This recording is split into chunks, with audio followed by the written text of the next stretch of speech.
Good morning dear learners, welcome back to commerce education hub.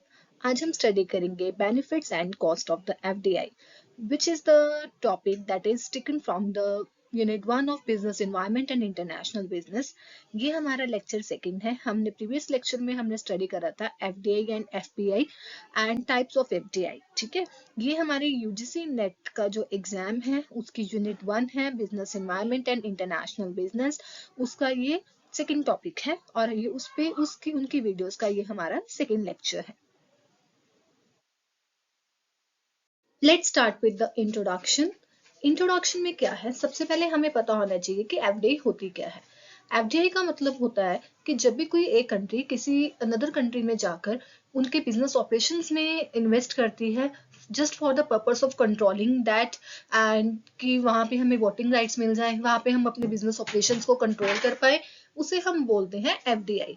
अब जो ये FDI है, ठीक है, इसमें दो कंट्रीज होती हैं। हमने इसके बेनिफिट्स एंड कॉस्ट को स्टडी करना है एफडीआई को। फर्स्टली हमने देखना है होस्ट कंट्री के पॉइंट ऑफ व्यू से। होस्ट कंट्री क्या होती है? वो कंट्री जो कि एफडीआई को रिसीव कर रही है।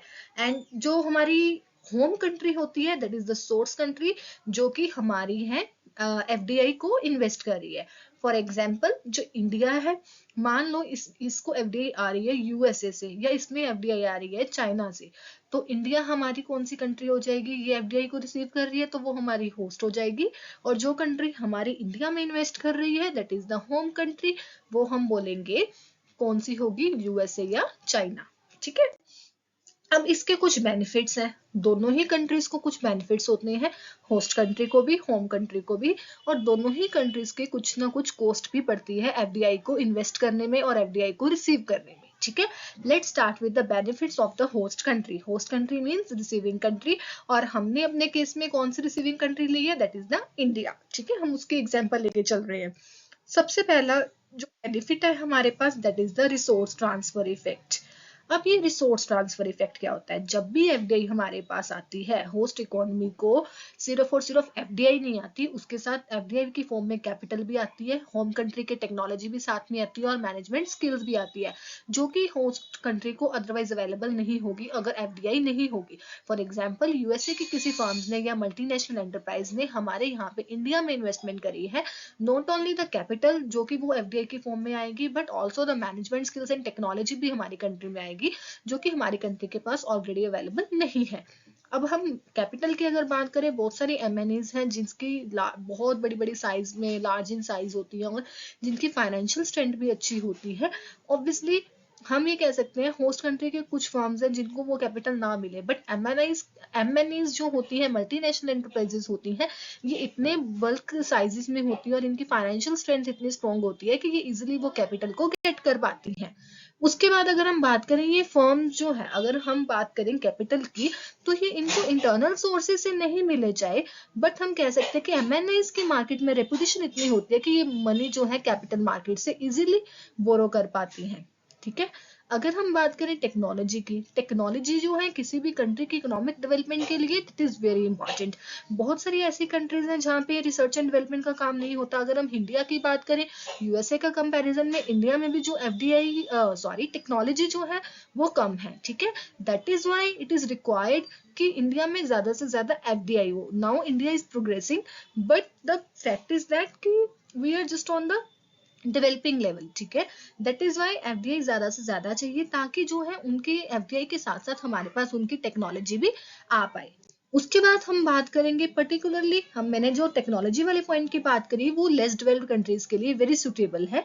ऐसी कंट्रीज जो है उनको एडवांस्ड नेशंस के ऊपर डिपेंड रहना पड़ता है for the technology. One of the easiest way जो है टेक्नोलॉजी को अपनी कंट्री में लाने का दैट इज द एफडीआई, और एफडीआई से ये पॉसिबल हो सकता है। ठीक है, इसका बेनिफिट, अल्टीमेट एफडीआई का बेनिफिट जो होता है वो होस्ट कंट्री को होता है, that is the receiving country जो एफडीआई को रिसीव कर रही है।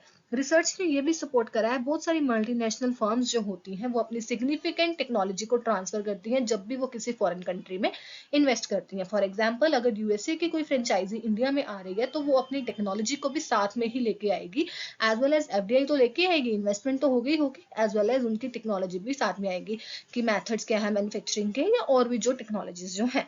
ठीक है, एक जो स्टडी है एफडीआई की, वो स्वीडन में ये फाइंड आउट करा था कि जो फॉरेन फर्म्स जो है उसमें बहुत लेबर और टोटल फैक्टर प्रोडक्टिविटी है स्वदेशी फर्म की जो है वो इंक्रीज करी थी, that they acquired, suggesting that significant technology transfer has occurred due to. उन्होंने जब एफडीआई रिसीव करी थी तो उनके पास ऑब्वियसली टेक्नोलॉजी आई होगी जिसके कारण लेबर एंड प्रोडक्टिविटी जो है वो इंक्रीज होगी।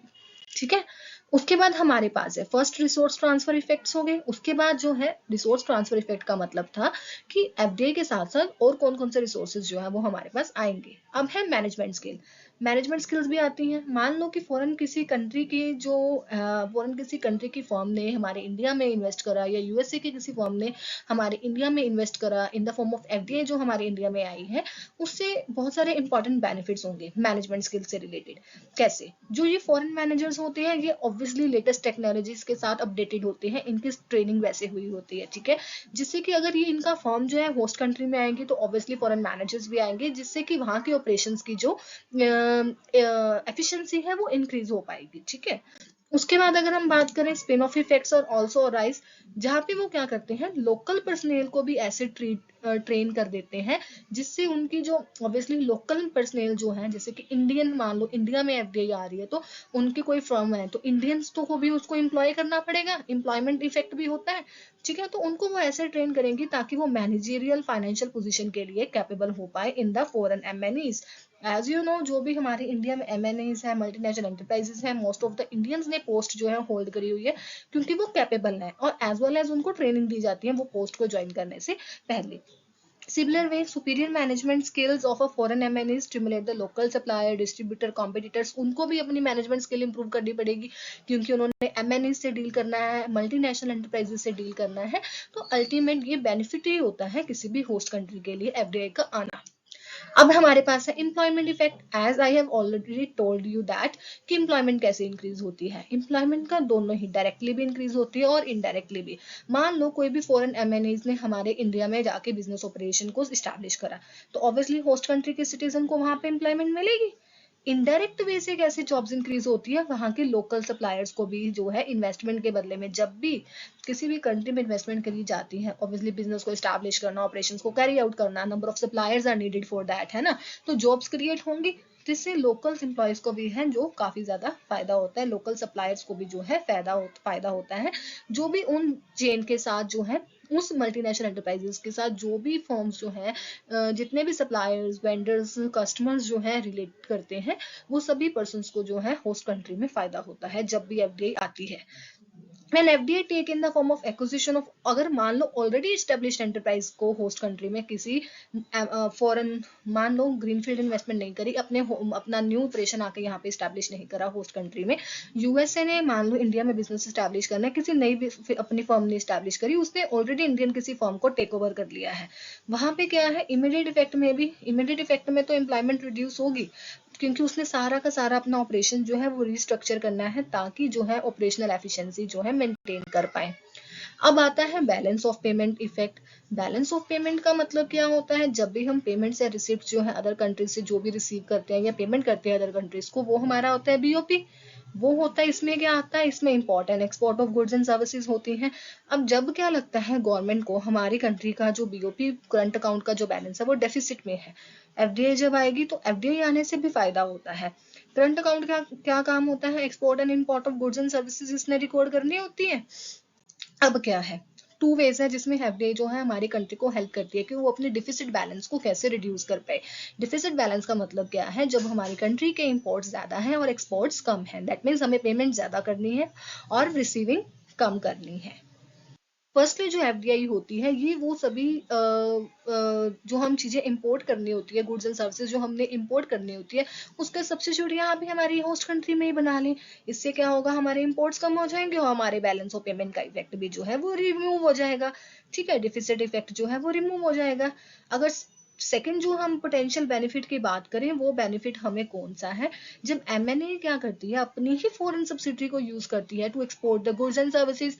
अगर उसने अपनी ही सब्सिडरी को यूज करा, दैट मीन्स एक्सपोर्ट्स इंक्रीज हो गए, एक्सपोर्ट्स इंक्रीज हो गए, दैट मीन्स कि वो बैलेंस ऑफ पेमेंट का जो डिफिसिट बैलेंस है वो रिमूव होना स्टार्ट हो गया। ठीक है, अब जैसे कि कुछ एग्जांपल्स हैं, मोबाइल फोन के एग्जांपल अगर हम ले लें तो चाइनीज जो सब्सिडरीज जो फॉरेन एमएनएस की हैं, जैसे नोकिया हो गया, मोटरोला हो गया, है ना, नंबर ऑफ प्रोडक्ट्स आर 95% जो है वो चाइनीज एक्सपोर्ट्स का जो है कैरी आउट करती है। उसके बाद है कंपटीशन पे। कंपटीशन में तो अल्टीमेट इम्पैक्ट पड़ेगा ही पड़ेगा। इकोनॉमिक थ्योरी हमें ये बताती है कि किसी भी एफिशिएंट फंक्शनिंग ऑफ मार्केटिंग जो डिपेंड करते हैं कि मार्केट में कितना कंपटीशन है बिटवीन द प्रोड्यूसर्स। अगर एफडीआई आ गई, मान लो ग्रीनफील्ड इन्वेस्टमेंट के थ्रू आ गई, फॉरेन ने कोई भी अपनी एमएनए यहाँ पे इंडिया में एस्टैब्लिश कर दिया आगे, ठीक है, रिजल्ट इज न्यू एंटरप्राइजेस आ गई, मार्केट में नंबर ऑफ प्लेयर्स इंक्रीज हो गए। जब भी नंबर ऑफ प्लेयर्स इंक्रीज होते हैं, कस्टमर के पास चॉइस बढ़ती है, चॉइस बढ़ती है कस्टमर का, मार्केट में लेवल ऑफ कंपटीशन इंक्रीज होता है, जिसके कारण प्राइसेस जो है वो नीचे आ जाते हैं, डाउन हो जाते हैं, और हमारी इकोनॉमिक वेलफेयर होता है हमारे कंज्यूमर्स का। तो अल्टीमेट इफेक्ट जो है कंपटीशन का भी बढ़ता है। बट इन अनदर वे हम देखें, कंपटीशन का कॉस्ट भी जो है होस्ट कंट्री के प्रोड्यूसर्स को बियर करनी पड़ती है। इंक्रीज कंपटीशन से क्या होता है, capital investments by firms in plant equipment R and D में, इस सभी में जो है अपने राइवल्स को बीट करने के लिए, ऑब्वियसली अगर मार्केट में सर्वाइव करना है, अपने राइवल्स को बीट करना पड़ेगा in the terms of prices, in the term of technology, in the terms of R and D, है ना, हर एक चीज में अपने जो है अपने राइवल से है आगे आना है, तभी आप मार्केट में सर्वाइव कर पाओगे। दैट इज वाई इन सभी चीजों में भी जो है इंफ्रास्ट्रक्चर में भी जो इन्वेस्टमेंट है वो इंक्रीज होनी स्टार्ट हो जाती है। लॉन्ग टर्म रिजल्ट में include the productivity growth increase हो जाती है, प्रोडक्ट एंड प्रोसेस इनोवेशन आती है। अगर मार्केट में कंपटीशन ना हो, कोई भी इनोवेशन ना करे, वही आउटडेटेड प्रोडक्ट जो है वो कस्टमर को देता जाए, as you know number of suppliers या नंबर ऑफ प्रोड्यूसर्स मार्केट में इंक्रीज होंगे, तो जो कस्टमर्स को प्रोडक्ट है वो रीजनेबल प्राइसेस में क्वालिटी प्रोडक्ट मिलेंगे और इनोवेटिव प्रोडक्ट मिलेंगे। अब होस्ट को कुछ कॉस्ट भी पड़ती है इस एफडीआई की, ठीक है, 3 कॉस्ट जो है वो मेजर है हमारे पास। हमारे पास है adverse effect on competition. Competition के ऊपर तो होस्ट नेशन में इम्पैक्ट पड़ेगा ही पड़ेगा, बैलेंस ऑफ पेमेंट पे भी इम्पैक्ट पड़ेगा, और कंट्री की नेशनल सोवेरेनिटी एंड ऑटोनॉमी पे भी जो है वो इम्पैक्ट पड़ता है। अब कैसे पड़ता है, हम डिस्कस करते हैं। पहले तो कंपटीशन पे एडवर्स इफेक्ट है। कंपटीशन में कैसे एडवर्स इफेक्ट है, अगर मान लो सब्सिडरीज फॉरेन एमएन की हमारे कंट्री में आ गई, तो आपको पता है जो इंडिजिनियस कॉम्पिटिटर्स हैं, ठीक है, उनके जो एमएनईज होती हैं उनके पास ग्रेटर पावर होती है, फाइनेंशियल स्ट्रेंथ भी उनके पास अच्छी होती है, तो हमारे जो इंडिजिनियस कंपनीज हैं हमारी कंट्री की, है ना, वो उसके सामने जो है सर्वाइव नहीं कर पाएंगी मार्केट में, वो आउट ऑफ द मार्केट हो जाएंगी। ठीक है, और यही एक रीजन है जो ज्यादा एमएनईज को, और इसी तरह वो मार्केट में मोनोपोली भी कर लेगी, है ना, मोनोपोली कर लेगी, तो मोनोपोली हो जाएगी तो वो अपनी मर्जी से प्राइसेस चार्ज करेगी। That is the one of the reason कि हम मार्केट में मोनोपोलिस्टिक जो मोनोपोली कंडीशन है वो अराइज होने नहीं देना चाहते। ठीक है, तो एडवर्स इफेक्ट तो है कंपटीशन के लिए, क्योंकि एमएनई के पास जो है वो बेटर टेक्नोलॉजीज है, बेटर रिसोर्सेज हैं, कैसे हमारे जो डोमेस्टिक फर्म्स हैं उनके सामने जो है सर्वाइव भी कर पाएंगे मार्केट में। उसके बाद हम बात करें बीओपी के ऊपर भी नेगेटिव इम्पैक्ट है। इनिशियल इन्फ्लो तो आता है हमारे पास एफडीआई का, बट जो भी बाद में अर्निंग्स होती हैं फॉरेन सब्सिडी की, वो जाती है उसकी पेरेंट कंपनी के पास। ठीक है, that is the major outflow of the earning, जिसके कारण जो हमारा है बैलेंस ऑफ पेमेंट में नेगेटिव बैलेंस जो है वो शो होता है। सेकंड कंसर्न ये होता है जब भी फॉरेन सब्सिडरी ने कुछ भी इंपोर्ट करा, ठीक है, कोई भी इनपुट अपने अब्रॉड से इंपोर्ट करे, तो इसका अल्टीमेट इम्पैक्ट कहाँ पे पड़ेगा, हमारी कंट्री के होस्ट कंट्री के करंट अकाउंट पे पड़ेगा। हम इंडिया और यूएसए की बात लेकर चल रहे थे ना, तो अगर मान लो कुछ यूएसए की सब्सिडरी है हमारी कंट्री में, उसने बाहर से कुछ इंपोर्ट करे फैक्टर्स, ठीक है, कुछ प्रोडक्ट्स कुछ इनपुट्स इंपोर्ट करे, तो डेबिट तो हमारा करंट अकाउंट का बैलेंस होगा ना, क्योंकि वो जो सब्सिडरी है वो हमारी कंट्री में रन हो रही है। उसके बाद हम बात करें नेशनल सोवेरेनिटी एंड ऑटोनॉमी, अगर गवर्नमेंट जो है इन पे कंट्रोल नहीं रखती है, ठीक है, तो host country government worry that FDI is accompanied by some loss of economic independence भी हमारी इससे जाती है। ठीक है, अगर concern is that foreign parent that has no real commitment to the host country over which the host country government has no real control, इसके कारण जो है होस्ट कंट्री के इकोनॉमी के डिसीजन जो है वो इम्पैक्ट होंगे। उसके बाद जो हमारे पास है that is the home country. अब होम कंट्री की बात करें, दैट इज यूएसए के लिए सोर्सिंग कंट्री, जिसने इन्वेस्ट करा है किसी दूसरी कंट्री में। अब हमने एग्जांपल ली थी इंडिया और यूएसए की। अगर यूएसए जो है इन्वेस्ट कर रही है, that is the home country, उसके क्या क्या बेनिफिट्स हो सकते हैं? फर्स्ट ऑफ ऑल, उसको inflow for inward flow of earnings आती है। ऑब्वियसली जो भी अर्निंग्स जो है, अगर उसने इंडिया में अपनी सब्सिडरी स्टैब्लिश करी है, सारी की सारी अर्निंग्स जो है वो यूएसए के पास ही जाएंगी, ठीक है, क्योंकि उसकी पेरेंट कंपनी वहां पे है। दैट इज वाई जो है उसका बैलेंस ऑफ पेमेंट का बैलेंस जो है वो फेवरेबल हो जाएगा। दूसरी बात ये है कि FDI can also benefit the home country balance of payment, अगर फॉरेन सब्सिडरी जो है होम कंट्री के एक्सपोर्ट की, मान लो अपने प्रोडक्ट की जो डिमांड है, वहां के कैपिटल की, वहां की इनपुट की डिमांड जो है इंडिया में इंक्रीज कर दे, तो इससे क्या होगा?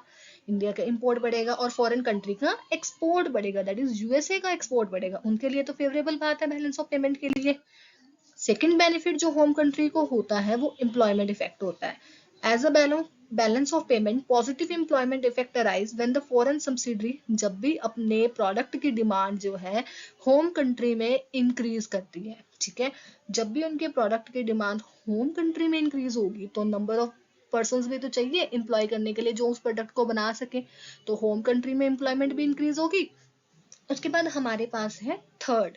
थर्ड बेनिफिट क्या है? होम कंट्री की जो एमएनई है वो भी कुछ वैल्यूएबल स्किल्स लर्न करती है from its exposure to the foreign markets that can subsequently transfer back to the home country. अब जिस कंट्री में जाकर वो इन्वेस्ट कर रही है, मान लो वहां पे उसने अपने सब्सिडरी चला रही है, ठीक है, वहां से भी तो कुछ लर्न करेगी, ठीक है। एवरी कंट्री के पास कुछ ना कुछ बेनिफिट्स होते हैं, ठीक है।